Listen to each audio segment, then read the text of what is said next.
Anggota Komisi 1 DPR RI fraksi PDI Perjuangan TB Hasanuddin menjelaskan salah satu poin revisi rancangan Undang-Undang Penyiaran yang disebut akan melarang konten jurnalistik investigasi. Ia menyebut rancangan itu masih dalam tahap pembahasan soal larangan konten jurnalistik investigasi.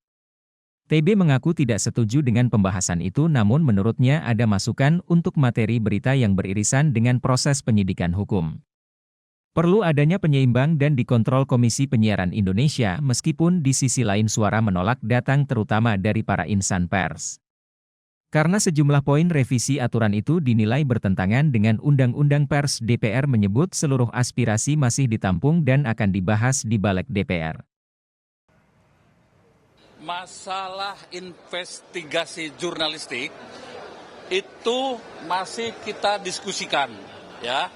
Ada beberapa bagian yang menyarankan sebaiknya dikontrol oleh KPI. Mengapa? Alasannya mengapa? Karena kalau ya investigasi jurnalistik itu misalnya ada yang beririsan dengan materi penyidikan yang sedang dilaksanakan oleh aparat penegak hukum, maka sebaiknya itu sedikit cooling down. Nah, lalu bagaimana materinya? Ya diatur dalam aturan KPI. Ya, saya sendiri setuju tidak usah ada pembatasan itu. Ya, biarkanlah masyarakat yang mengontrol. Tetapi tentu kami juga harus mendengarkan beberapa baik positif dan negatifnya dari hasil investigasi itu. Dewan Pers tegas menolak sejumlah pasal kontroversial di dalam draft revisi Undang-Undang Penyiaran. Antara lain pasal soal larangan penayangan eksklusif jurnalistik investigasi.